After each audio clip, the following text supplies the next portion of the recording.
This week we have The Shot. Rob's story is the first story. We're going to say text elements or genre, realistic fiction, and narrative. This is Rob's side of the story. Mom, I'm going to be late again. Can't you drive faster? My mother glances back at me in the rearview mirror. Are you asking me to break the speed limit? You wouldn't have to break the speed limit if we would just not always leave at the very last minute. You'll get there in time, she assures me. The game doesn't start for 20 minutes.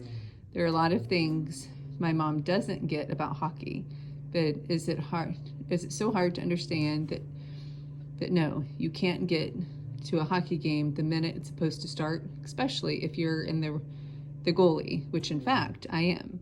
When I get to the rink, it will take me at least 17 minutes to get into my goalie gear, longer than anyone else on the team. And before that, there's the 3 minute from parking lot to locker room, and two, to pull my stuff out of my bag while trying to ignore people saying, "Where were you?" My mom notices I'm fuming, so she says one thing she could to make matters worse. Calm down, Rob. It's just a hockey game. Okay, we're not the pros. We're a middle school team named the Cobras, but it doesn't matter. There's no such thing as just a hockey game.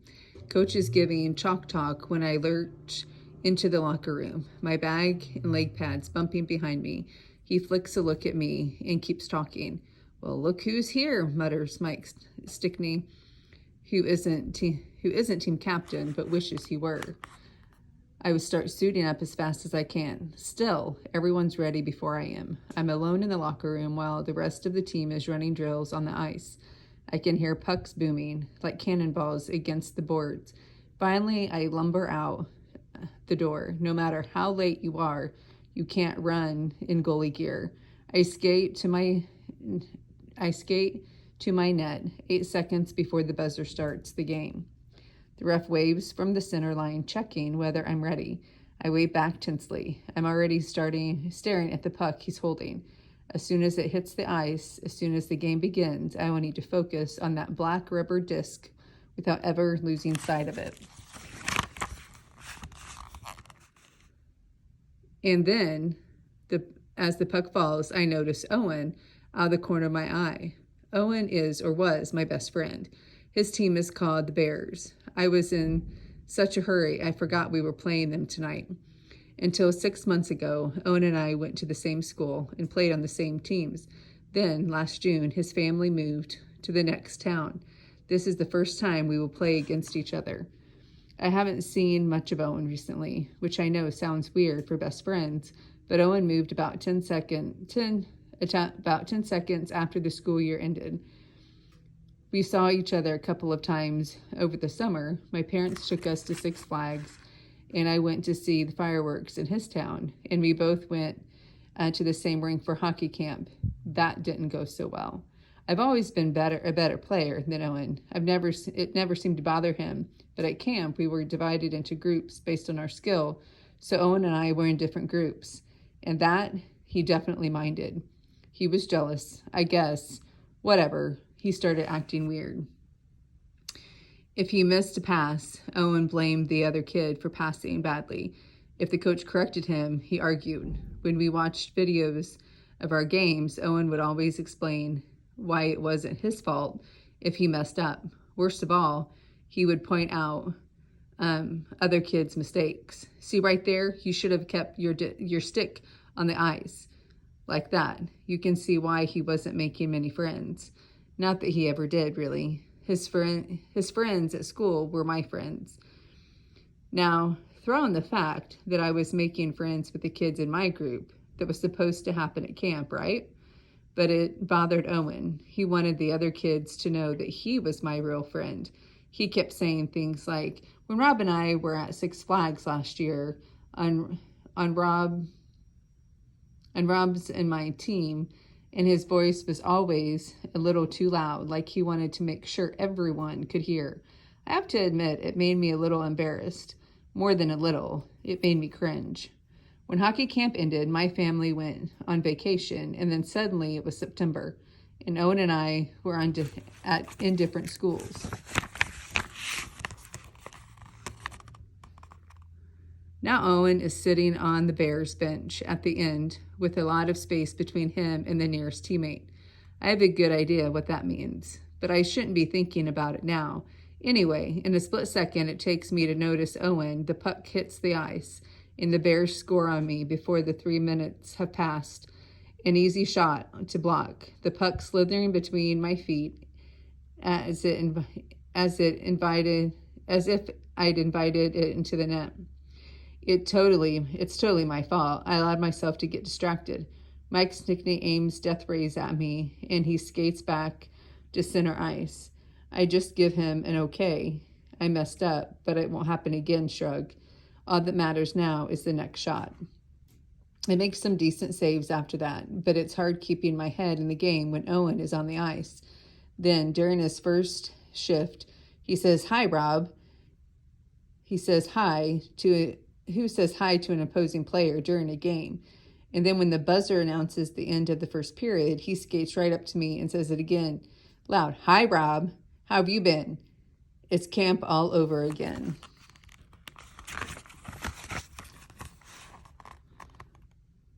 I can't tell you how much this isn't supposed to happen. Owen shouldn't even be at my end of the rink. Doesn't he get the fact that friends on opposing teams aren't friends while the game is going on? Could he possibly be more irritating? I'm okay, I say, keeping my head down. I skate over to our bench. After a second, Owen heads down to his team's end of the rink. We're ahead 3-1 at the end of the first period. But in the second period, the Bears suddenly get into a cohesive unit and tie up the score. The first half of the third period is a battle back and forth. With 7 minutes to go, the score is 5-4 in favor of the Cobras. Owen's playing pretty well. It looks like he really improved in hockey camp, and now he's about to be handed a big fat chance to score. Mike Stickney accidentally trips him with a stick from behind. Owen falls hard with an audible thud. He lies face down and motionless on the ice long enough to see that the rink goes quiet. As Owen struggles to his feet, the ref ejects Mike from the game and awards Owen a penalty shot. For both goalie and shooter, a penalty shot feels like walking the plank, or maybe it's more like a pistol duel, except the goalie doesn't have a pistol. The players on both teams stand in front of their benches and start rhythmically drumming their sticks on the ice. Thud, thud, thud, thud.